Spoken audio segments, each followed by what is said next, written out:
Alright, we're just going to do a quick overview on photosynthesis because you've been learning this for probably since middle school, if not earlier.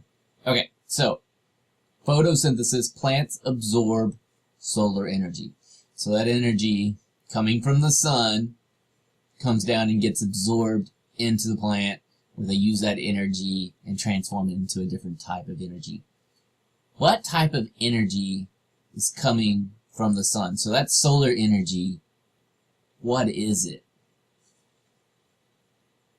Well, it's electromagnetic radiation. And so you see it works in these waveforms. And a particle of it is called a photon. So photons are going to be these particles that we can see within the visible spectrum. Your electromagnetic radiation is within a range, and so the energy contained within a photon or one of these radioactive particles is going to be positively related to the frequency. So the more it happens, the more the waves are there, the higher the energy that particle is.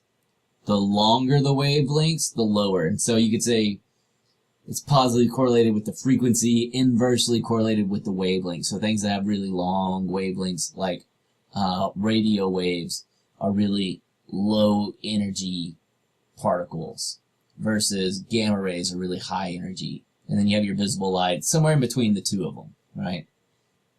This is stuff we see. And this is stuff that we know that plants absorb. Like, there could be other forms that we don't know, we haven't discovered yet, who knows? For now, we know that plants absorb light energy, right, from the sun. And they do that using pigments. They have different pigments that are contained within chloroplasts. So here you can see a plant cell with the cell wall, and then the chloroplast within there. Here's an example of a chloroplast. They have these stacks of membranes called thylakoid membranes, and then the stuff inside of the cell that's outside of the thylakoids is called the stroma. So you have the stroma out here, the thylakoids stacked in neat little rows. Within these thylakoids is where you're going to find your photosynthetic pigments. What type of pigments? Well, the big one for plants is chlorophyll, right? And we have a bunch of different types of chlorophyll. You have chlorophyll A, B, C, D, E. I think they recently found a chlorophyll F. And they just, each one of those chlorophylls absorbs different energy levels in the visible spectrum. So here you can see chlorophyll A absorbs pretty well in the indigo violet region, and then again down here in the orange red region. Chlorophyll B is closer to the blue region, and then a little bit closer in the yellow region. And then we have accessory pigments too. So not just your chlorophylls. You have stuff like carotenoids that absorb really good over here in the green range, kind of blue-green. Your xanthophylls will do that too. And they don't absorb over here. So your chlorophylls are absorbing purple, blues, reds, and oranges. And so when you look at a plant, what color is it? Well, it's the color of the light that's not getting absorbed. And so what's not getting absorbed is the greens. And so those greens are reflected back, and that's what you're seeing. So you're seeing what's not being absorbed. Okay? And then in winter, plants, a lot of plants, decrease their chlorophyll. And they retain a lot of their xanthophylls and the carotenoids. So then, when you're looking at the leaves, what color are they? Well, they're absorbing these greens, but reflecting back the yellows, reds, and oranges. So your carotenoids do not absorb well in this region. Carotenoids like carrots. Like what color is a carrot? It's orange because it's not absorbing that color. It is reflecting it, and so you can see it. Okay, so the entire process of photosynthesis just takes carbon dioxide, water, light energy, and makes sugar and oxygen. Super easy, right? Simple, simple. Take carbon dioxide, water, energy to make sugars and oxygen. Photosynthesis takes place in 2 steps. You have your light reactions. So these are the reactions that capture the energy from those photons. And then you have the Calvin cycle. That's the cycle where you take the carbon dioxide and hook it up with the water to make your carbohydrates. And there's 3 ways of doing this. So there's 3 different ways of photosynthesis: C3, C4, and CAM. And so the first one we're going to talk about is C3. C3 photosynthesis is what you would call probably typical photosynthesis. So pretty much any plant that you think of off the top of your head is probably going to be a C3 plant. It happens in regular moist environments. It does not happen in desert environments or really dry environments. So if you're thinking of a really dry environment or a desert environment, you're probably not thinking of a C3 plant. But all the other plants are C3s. And what they do is they use rubisco, which is an enzyme. They hook up with a 5-carbon sugar.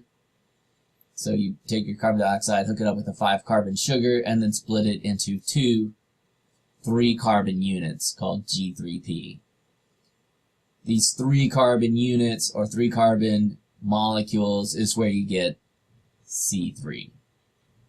So it hooks it up with the 5-carbon to make 6 carbons, and then you split it to make your 3 carbons. So carbon dioxide, 1 plus 5 is 6, to 2 3-carbon units, C3. In drier environments, plants do C4. They do this because rubisco is not very good at holding carbon dioxide in dry environments. When carbon dioxide levels are high, which happens in moist environments because those stomata are able to stay open longer, when it's high, it binds fine. But in low carbon environments, it does not. And so when it's drier and those stomata have to stay closed longer, oxygen builds up. And rubisco will gladly bind with oxygen. And so you don't get efficient photosynthesis. C4, we're not using rubisco, we're using a different enzyme, and we're hooking our carbon dioxide with a 3-carbon molecule called PEP to make a 4-carbon molecule, C4. So we're making a 4-carbon molecule in C4. In C3, we're making a 6, and then splitting it. Okay, and so this happens in drier conditions. A good example would be corn. It's a dry plant. And then the last one is CAM. This is crassulucin acid metabolism. Solucin. Succulents. Your succulents are CAM plants. So stuff like cacti, or those plants with really thick waxy leaves, like pineapples or yucca. These are CAM plants. The pathway is really similar to C4.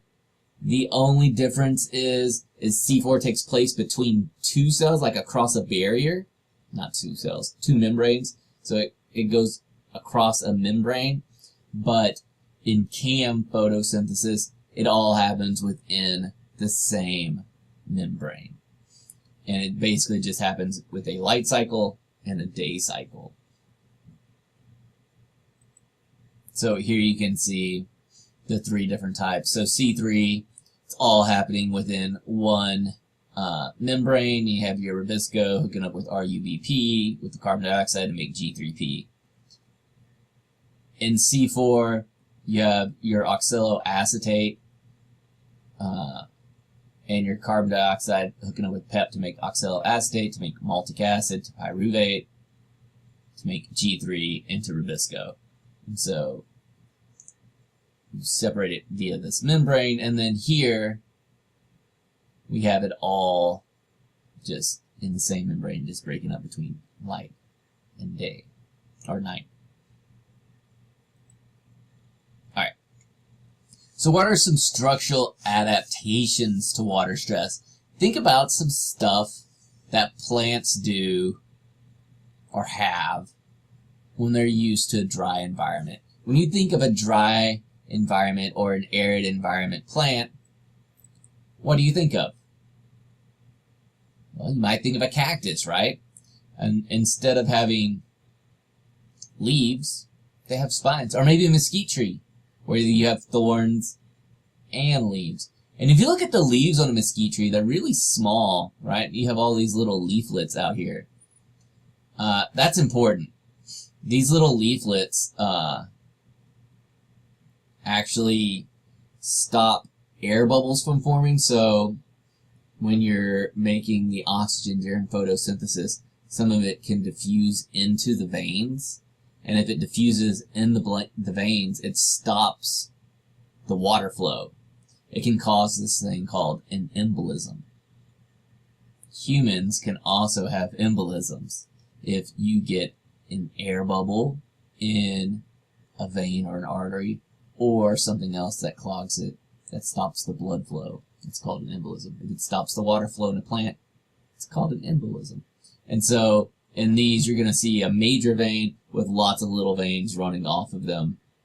So just in case that major vein gets blocked, the little veins can still carry the water to where they're going. Another thing you might see is hairs. So these spines and hairs, they help to create a boundary layer.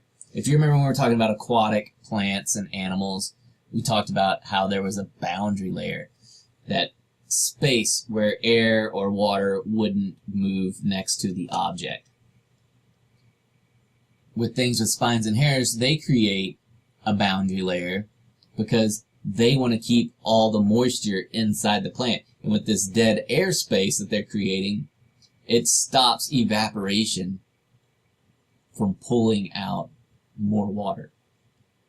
Another thing you'll see is lots of waxy cuticles, really thick waxy cuticles on the leaves. And the root systems are specialized. I don't know if you've ever had to grub a mesquite, use a grubbing hoe to dig up a mesquite tree. But mesquite trees have these really long root systems called tap roots, where they go really deep in the ground to get to that deep water so they can grow. Versus something like a cactus. If you've ever had to grub a cactus, cactus have really spread out roots all over the place, really close to the surface. And so as soon as it rains, the cactus sucks up any of the available water. Versus the mesquite tree that has that tap root going way down. It's kind of basically like digging a well. And they're getting down and using the water that is deeper, that is soaked into the soil. And so the root systems are two major strategies, spread it out really superficial or go really deep.